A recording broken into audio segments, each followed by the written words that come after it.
The episode starts off with our main character, Huey Campbell. He's your typical beta male. And before I continue explaining episode 1, let me just get this gripe off my chest. I hate beta male protagonists. That's the worst archetype for a main character, period. I want my main character to be toxically masculine. Don't take shit from nobody. Someone who's willing to bust some shit down, need be at any moment. Not this spineless, cowardly, pussy, carpet walk all over a nigga ass main character. Alright, this archetype fucking sucks. And Hollywood needs to stop giving us these beta male ass main characters. I'm sick of it. Huey works at this Radio Shack Fry's electronics ass store selling stereos or some shit. Huey's borderline obese girlfriend walks in on him during work. Huey takes his break so he can talk to his girlfriend, and his girlfriend asks him if he asked his boss for a raise yet. Sadly, Huey never worked up the courage to ask his boss for a raise because he's a beta male! I told you, this nigga's fucking pathetic. And don't think I'm just bullying this nigga, no. Even his girlfriend calls him out on it. She rants about how he's a beta male bleep loser bitch and that he needs to start taking some initiative and fighting for what he deserves, that type shit, you know. Huey agrees with his girlfriend and promises to be less of a beta male. Despite my abrasive commentary, this was a really heartwarming scene and a good introduction to their relationship, and I can't wait to see what the future has in store for you.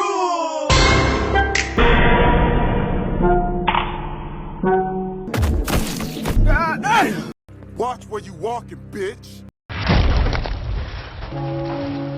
Oh my God! A Vought representative goes to visit Huey after Robin's death. Vought is the company all these superheroes work for. Think of them like DC or Marvel. The Vought representative tries to bribe Huey to sign an NDA regarding Robin's death. But Huey ain't going! He taps into all that masculine energy dormant inside him and tells that Vought fuck nigga to eat a dick and gives him the full court press! Yes! This is what I like to see from my main character. This is the energy I need from my protagonist. Going forward, this is the only Huey I wanna see. Oh God! Damn it! That whole thing, that whole debacle, that mini character arc was a dream sequence. A dream sequence, bro. This nigga is gay, bro. How you gonna sit there and entertain the company aligned with the man that steamrolls your girlfriend and not tell them off in your own house? My nigga, he is a beta male among other beta males. No, this needs to be documented. I'm starting to counter. I'm documenting all his beta activity. Fuck no. This is unacceptable. Huey goes back to his dead-end job where he's greeted by a dirty, smelly British man named Billy Butcher. He tells him that he knows what happened to Robin and that he works for the FBI. He also tells Huey that superheroes lose tens of thousands of people each year due to their carelessness, but Vought pays off the families of those people, so the general public won't find out about the superheroes' incompetence and they can maintain their multi-billion-dollar empire. Butcher also illustrates that the real reason people don't find out about the superheroes' misdeeds is because they don't want to know in general. People like nutting in their pants when they see a superhero and want to keep up the illusion that the superheroes can do no wrong, which is kind of sad, especially when you realize that people do this in real actual life. A celebrity will do the most heinous, diabolical, atrocious shit and niggas will turn a blind eye because he can throw a ball into a hoop really, really good. Because a nigga can shuck and jive and sing. Because some guy made good music 7 years ago, now he's absolved of all his mistakes. When someone comes up and says something like, I am a god, everybody says, who does he think he is? I just told you who I thought I was, a god. Why do you think the song Niggas in Paris is called Niggas in Paris? Cause niggas was in Paris. Get the fuck out of here, bro. I fucking hate people, bro. You niggas have no standards, bro. For real. Butcher takes Huey to a soup club where all the little superheroes doing their little thang. There he shows Huey footage of A-Train, the soup that killed his girlfriend, laughing about her untimely demise at his hands. I ran so fast through this bitch that I had swallowed one of her molars. Like a bug on the fucking freeway.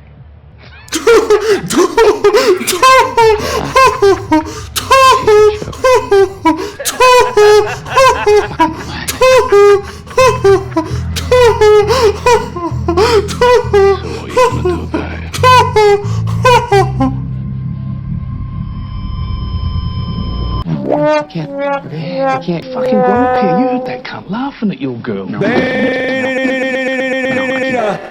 I can't do that. There's another parallel story going on about this little skinny white bitch named Starlight. She's a superhero, and might I add, she has the worst superpower I've ever seen in any superhero media of all time. This shit is terrible. She has the superpower to make sandwiches at the speed of light. Nah, I'm playing. She has the power to absorb light from light bulbs and fluorescent lighting, and can shoot said light back at her enemies. When I say it out loud, it sounds cool, but when she uses her powers, it looks fucking lame and useless. I'm telling you right now. She submitted an audition tape to be a part of the Seven. The Seven is like this universe's Justice League or Avengers. They're like the premier superhero team in this universe. Vought calls her and tells her that she's been chosen to be a part of the Seven. She moves to New York where another member of the Seven named The Deep takes her on a tour of the building. I think you guys can tell, fake ass Aquaman, Aquafraud, yeah, he's that guy. He's that character. During their tour, Starlight told Aquafraud that she used to have a crush on him when she was younger. After hearing this, Aquafraud takes it upon himself to whip his dick out shamelessly. This nigga said, "Welcome to the meat show." And then after Starlight shows signs of disgust, this nigga like, what? Like, nigga, put your fucking fish stick away, my nigga. That's fucking disgusting. After being sexually assaulted, Starlight storms out, and The Deep threatens her position in the Seven. It's just a question of how bad you want to be in the Seven.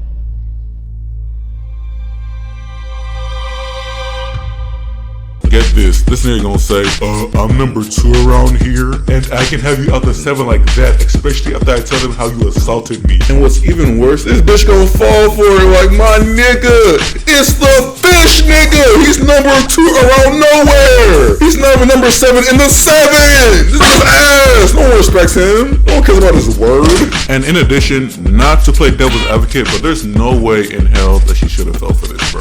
Like, right after The Deep threatens her position in the 7, she uses her powers in breaking screens, and The Deep uses that to say, oh, now I'm gonna tell the people that you attacked me because of some broken monitors and shit. That makes no sense. He has no visible injuries or bruises. There are probably cameras in the office so they can see that you didn't attack him. And also, I don't want to get political, but my nigga, you a bitch! They gonna take your word over his just for that very fact. I'm telling you, they will. Now keep in mind, throughout this whole episode and really throughout the entire season, they play on the fact that she's new and she's green to this whole corporate superhero world, and that she's kind of clueless to how things really get down. So it makes sense that she was deceived and she fell for his rules, but to be honest, anyone with a below average IQ could have seen through this nigga's bullshit. If that was me, as soon as that nigga said I'm number 2, I would have seen right through his bullshit. I'm telling you, I would have. Regardless, she gets me too'd. You're a victim.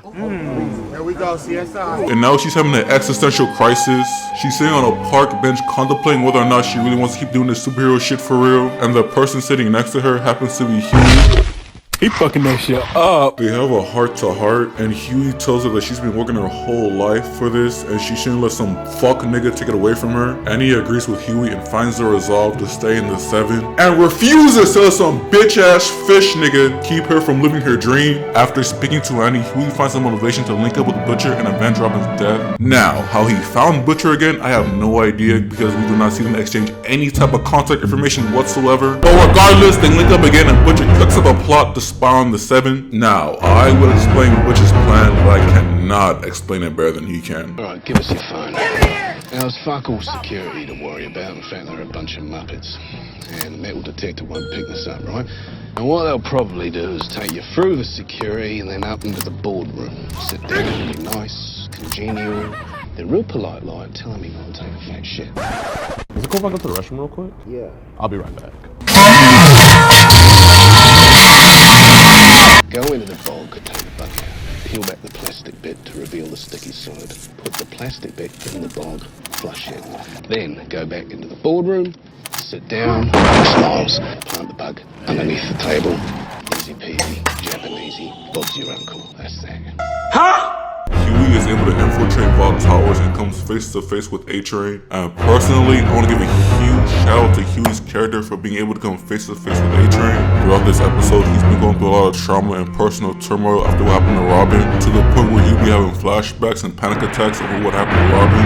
And for him to overcome that trauma and come face to face with A-Train shows a lot of personal character growth. Within a single episode, I might add. That's actually very, very impressive. And shout out to Starlight too, she did the same thing but with The Deep. She walked into that room, looked him in the eyes and said, I ain't gonna let no fish nigga, fuck nigga, nigga, fake ass Aquaman, run me out my position. Like a real nigga, like a real white bitch. Before signing the NDA, Huey goes to the bathroom to rip the bug out the plastic. Fuck. And he fumbles the bug. Yup, a leopard cannot change his spots. But he manages to narrowly avoid being detected, goes back to the boardroom, signs the NDA, plants the bug, mission accomplished with flying colors. Huey goes back to Butcher and tells him everything that went down in the Vought Tower. Butcher tells Huey that he's proud of him and takes him back to wherever the hell he works at. Huey expresses his disappointment because he wanted to go on more adventures with Butcher. Huey tells him that he can be a valuable asset. He tells Butcher that he can be his IT guy, relaying information to him from a computer screen. Think of Wade from Kim Possible. He wants to be one of those niggas. Like I said, beta male. But Butcher tells him to get the fuck on. But before he leaves, Huey rips up the check that Vought gave him for signing the NDA. And to be honest, Huey's a way better man than me, cause I would've took the bread, no kiss. I would've took that money, bought a new car, and named that bitch Robin in her memory. Now, objectively, am I an ain't shit nigga for doing that? Probably, most likely. But the real question we should be asking ourselves, do I give a fuck?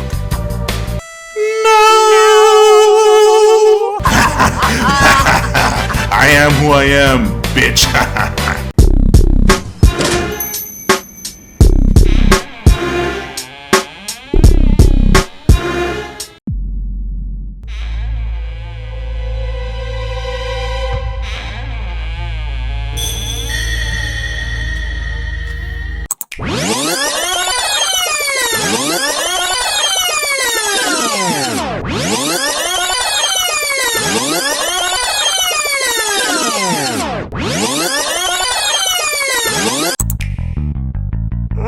Come here, bitch!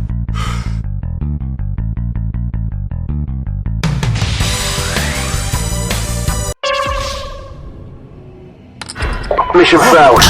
We'll get him next time. Beta! While at work, Huey gets attacked by a member of the Seven named Translucent.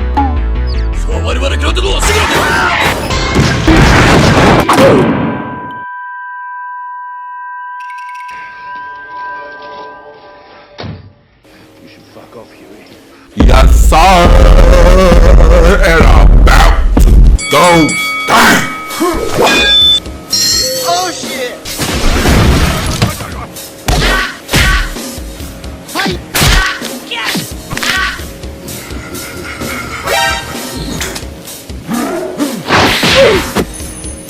Weak, stupid.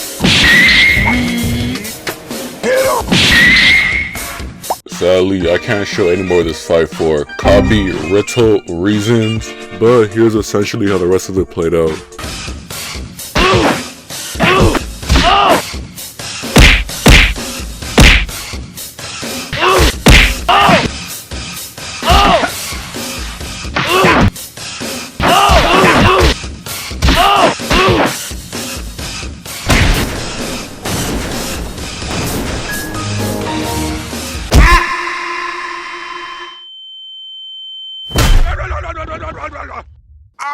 Butcher, with the help of Huey, barely managed to take out Translucent. The first episode of The Boys ends with the leader of the Seven, Homelander, taking out the Senator of Baltimore. You see, earlier in the episode, the Senator tried to run out a superhero from the VP of Vought, Madeline Stillwell, and to drive down the price of the superhero, the Senator leveraged his knowledge of Compound V. Compound V is a substance that gives the superheroes a superpower. I got superpowers, bitch!